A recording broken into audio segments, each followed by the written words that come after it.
Welcome back to ILTV News. As the Trump administration kicks off, Israeli Prime Minister Netanyahu has been invited to the White House to meet with President Trump. Let's take a look. In a significant diplomatic development, Prime Minister Benjamin Netanyahu is set to be the first foreign leader to be invited to the White House to meet with US President Donald Trump on February 4th. This meeting comes as Steve Witkoff, President Trump's special envoy to the Middle East, arrives in Israel to discuss the next phase of the ceasefire for hostage deal. The focus will be on securing the release of the remaining 64 hostages still held by Hamas, some of whom are confirmed deceased. While official negotiations are slated to begin next week, preliminary discussions have already commenced, involving key players like Qatar and the United States. Additionally, President Trump has proposed relocating Gazans to neighboring countries such as Egypt and Jordan to get civilians out of harm's way, but this suggestion has been met with resistance from both nations. In a controversial response to Trump, Vice President of the Islamic regime in Iran, Mohammad Zarif, suggested that Israeli citizens should instead be relocated to Greenland, a comment that has been widely criticized as supporting ethnic cleansing. Ceasefire talks for the next stage of the deal are set to begin on Monday, but the Prime Minister has stated explicitly that he will not agree to any deal that permanently ends the war or leaves Hamas in control of Gaza. As the diplomatic engagements unfold and Prime Minister Netanyahu heads to Washington, the international community is watching closely as the success or failures of these talks could lead to drastic regional escalation. Well, as Israel begins a relationship with a new U.S. administration, there are many questions as to Trump's methods in making the U.S. and the world more secure. Joining us to discuss what we are likely to see in the upcoming state visit is former Israeli Ambassador Yoram Edinger, who served as a congressional affairs liaison in the Israeli embassy in Washington and is also, of course, a leading expert on U.S.-Israel relations and the Middle East. Ambassador Edinger, thank you so much for joining us. What can we expect to see from this upcoming visit to Washington of Netanyahu? First and foremost, we're going to witness, in my mind, a dramatic shift from the previous administration, which was driven by the State Department that did not want a Jewish state in 1948 and could not stop criticizing Israel since 1948. President Trump, during his first administration, literally expelled the State Department from the center stage of shaping, navigating foreign policy, national security policy. And in my mind, we'll see continuation of that pattern this time. It means also different attitude by the U.S. towards the UN and international organizations, namely reluctance by the U.S. to collaborate with the UN and international organizations, which have been a major source of anti-Israel sentiments. Now, Netanyahu has stated that he will not agree to any deal that ends the war permanently or prevents Israel from a return to fighting in order to keep Hamas out of power. Can a deal even be made with those terms? I mean, we know that Witkoff is here working on this, the next stage of the ceasefire. We know that's one of the topics expected to be discussed in Washington. Can this ceasefire be salvaged? In fact, no real sustainable long-term deal can be achieved with Hamas still in control in Gaza. And the only way to get rid of Hamas control is through a military action. The President Trump's vision, as he expressed this, is to bring an end to wars and terrorism. There's no way you can bring an end to terrorism while allowing Islamic terrorism to triumph. The same thing, by the way, about Iranian terrorism. In order to bring an end to terrorism and wars throughout the globe, you have to get rid of the major critical epicenter of global terrorism, drug trafficking, money laundering, and proliferation of advanced military systems, which is the Ayatollah's regime in Iran. Hopefully, the Prime Minister will present President Trump with the facts suggesting or documenting that diplomatic option towards Iran, which was upheld by the U.S. for 46 years, bolstered the anti-U.S. Iranian terror machine. Economic sanctions, which were applied by President Trump during his first term, indeed inflicted very serious damage to the Iranian economy, but did not moderate Iran. Now, Ambassador Edinger, we have just under a minute, so I'm going to need you to be brief, but I've got to get your take on this. We saw Trump's call to relocate Gazans to Egypt and Jordan, and of course, they rejected this. Why won't the Arab states take in refugees, even temporarily? Well, I think it's a message to anyone who is preaching to establish a Palestinian state.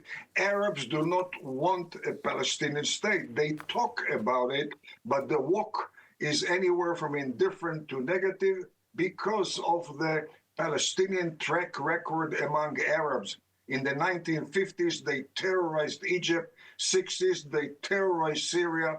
1970, they terrorized Jordan. During 1970s, they terrorized Lebanon. 1990, they joined Saddam Hussein's invasion of Kuwait. The Arabs are aware that a Palestinian state would add fuel, not water, to the Middle East fire, and therefore they don't want Palestinians to come to their land, and certainly they don't want a Palestinian state in the Middle East. All right, well, we are unfortunately out of time, but I want to thank you for your insights on all of these issues today. Thank you, Ambassador Edinger. Thank you.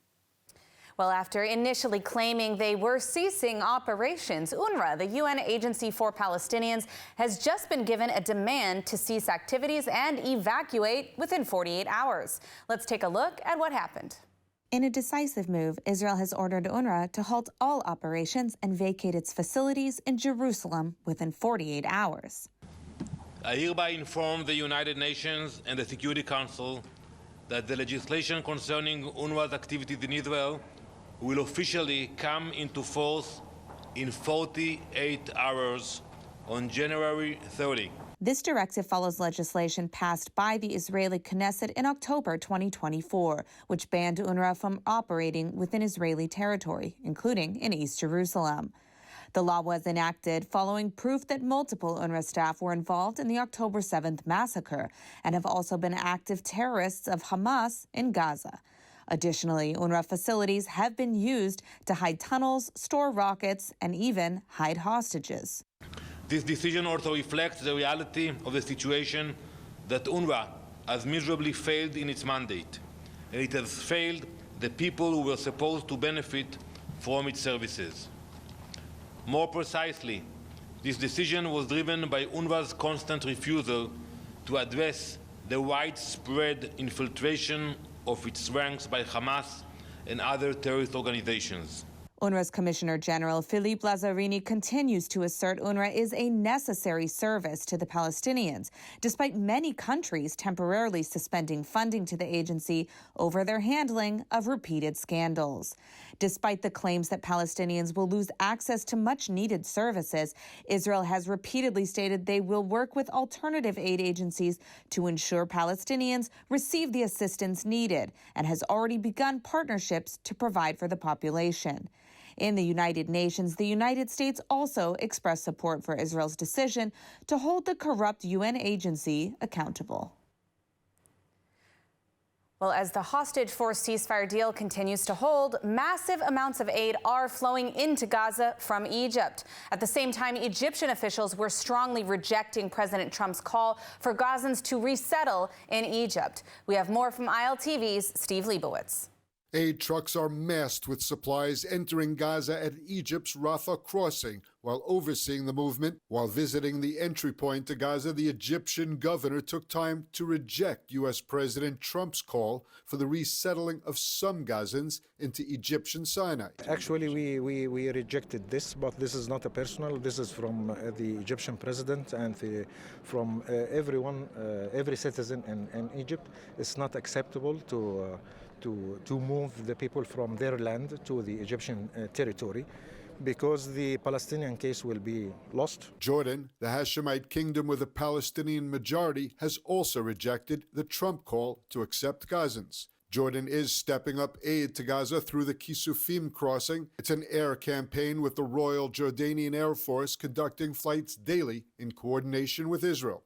Aid trucks are also passing through the Israeli Kerem Shalom crossing. The ceasefire agreement requires that at least 600 trucks enter Gaza daily for the entire ceasefire period. Israeli officials say that some 4,200 aid trucks have crossed into Gaza over the past week. In central Gaza, a tragic incident. The army misidentified an Israeli civilian contractor as a potential threat. They opened fire, killing the man who was carrying out engineering projects on behalf of the IDF.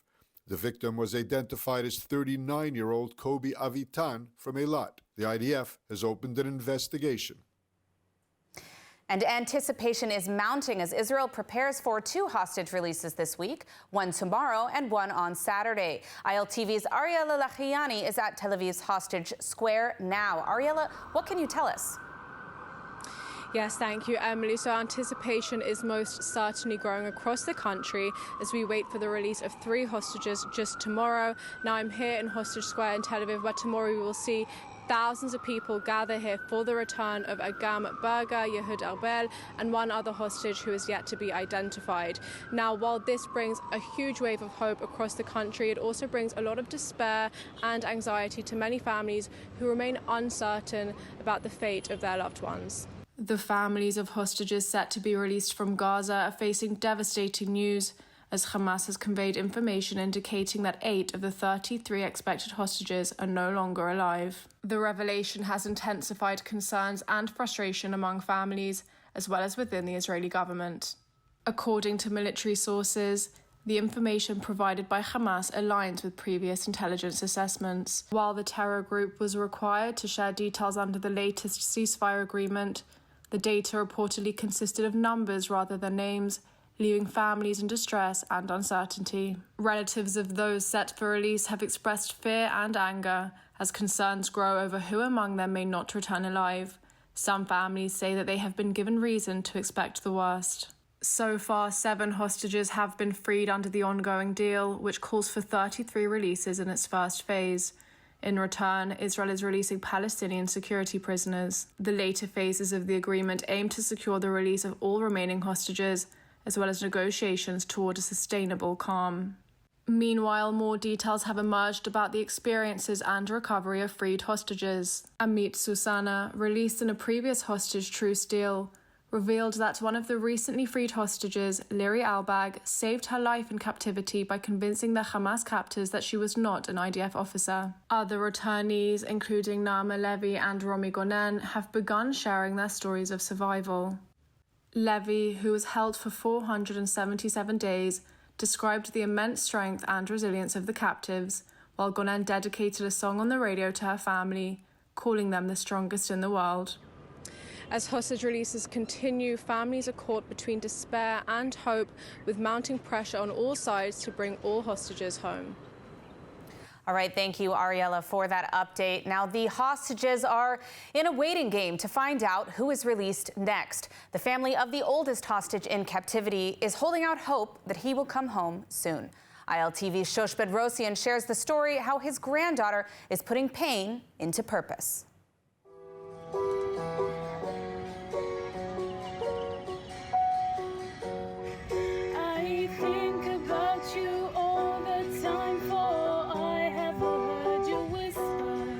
If words could captivate the last 15 months for Noam Safir, they're the ones you hear. The pain, the confusion, the memories she has come to life with every stroke of the piano keys. And my grandfather is Shlomo Mansour. He's the oldest hostage in captivity.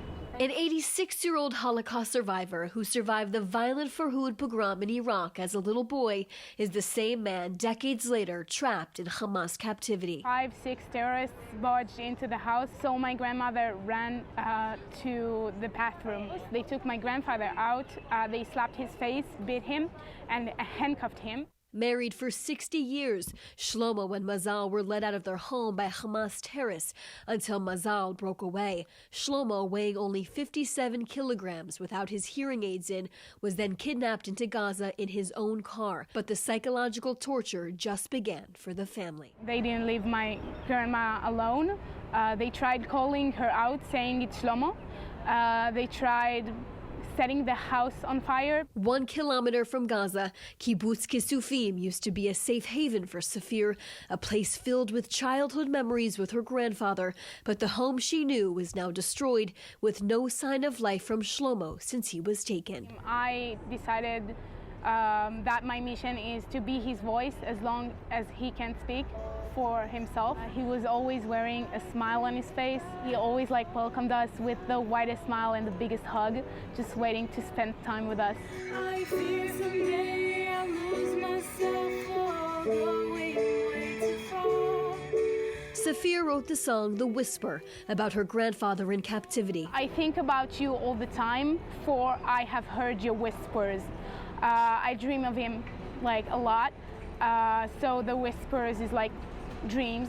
A form of healing for Safir, she and her friend Esther bring an auspicious calm to the center of Hostage Square. It was really emotional. I heard her song, and I write music, and it really spoke to me. I thought, I want to play to that song. Music brings people together. Shlomo Mansour is one of the 33 hostages set to be released from Hamas captivity during this first phase of the ceasefire deal. I know he's supposed to be on this deal, and I'm allowing myself to be a bit more optimistic comparing to the other days. I saw hostages getting out alive on their own feet, and it was really exciting and emotional and heartwarming to see them get out.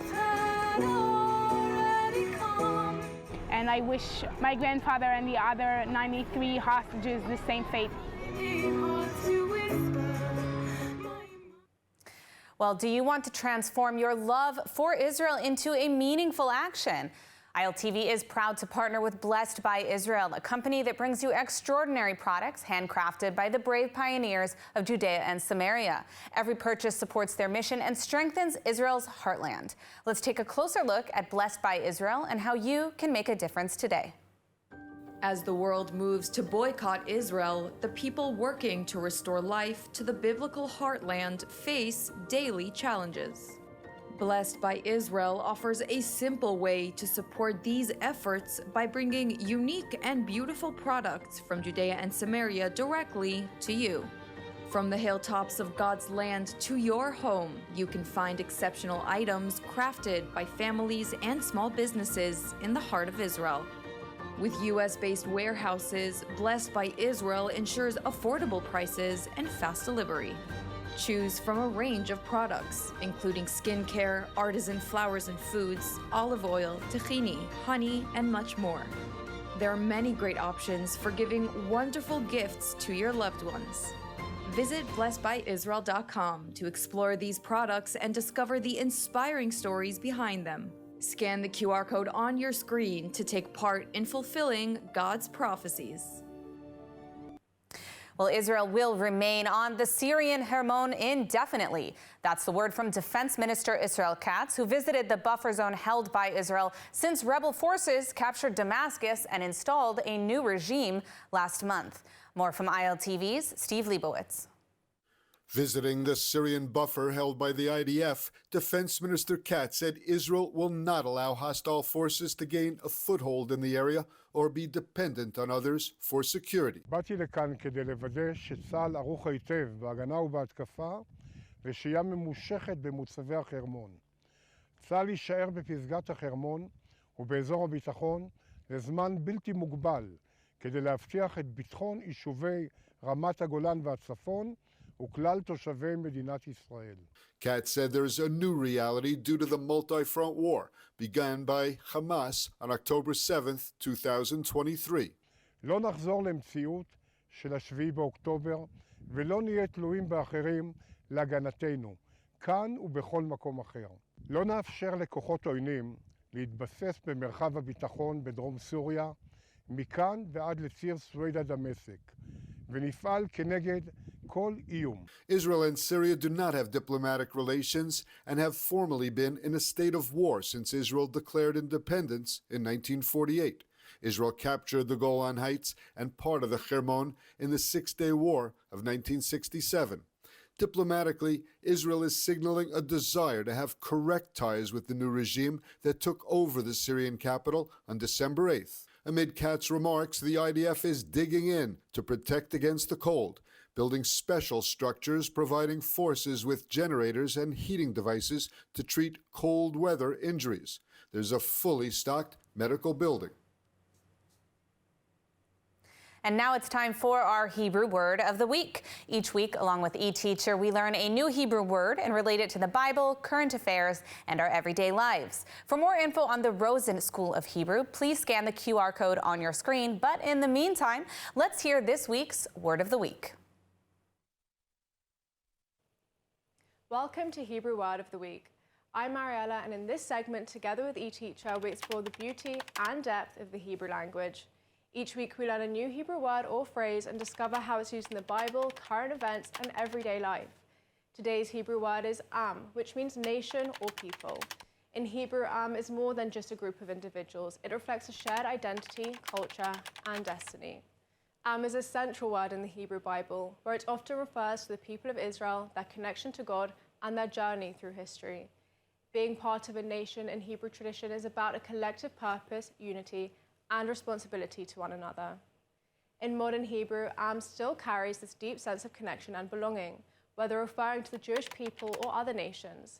It's the word that emphasizes the strength that comes from shared values and communal bonds. Here are some examples of how the word am is used in a sentence. Ha'am ha'yehudi sarad b'zchut achdut ve'otzma. The Jewish nation survived thanks to unity and strength. Ha'am shelanu tamid mechapes shalom. Our nation is always seeking peace. So if you're interested in learning more about the Hebrew language, check out eTeacher. This online and live course is the most established Hebrew language instruction institution. You can learn with a time-proven method for every level or start from scratch. eTeacher offers dynamic online courses with live video lessons, weekly webinars, and ample support, allowing you to connect with a lively global community for an enriched learning experience. Scan the QR code or click the link below and visit the eTeach website today to learn more. I hope you enjoyed learning about the Hebrew word am. Please join us next week for another episode of Hebrew Word of the Week. And in the meantime, reflect on what being part of a nation means to you. How do you connect to your am and its cultures, values, and traditions? Feel free to share your thoughts and experiences with us in the comments below.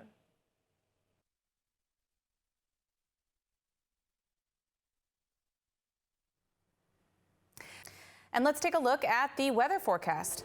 Clear skies are expected around most of the country tonight, with temperatures reaching lows of around 10 degrees Celsius or 50 degrees Fahrenheit. Then tomorrow we'll see sunny skies with temperatures climbing to reach highs of 21 degrees Celsius or 70 degrees Fahrenheit. That's a wrap for today's news. For the latest updates from Israel on all your devices, be sure to follow our ILTV channel, subscribe to our newsletter, and explore our website, iltv.tv. Stay informed with the latest news straight from the heart of Israel. I'm Emily Schrader. Be well, and thank you so much for watching.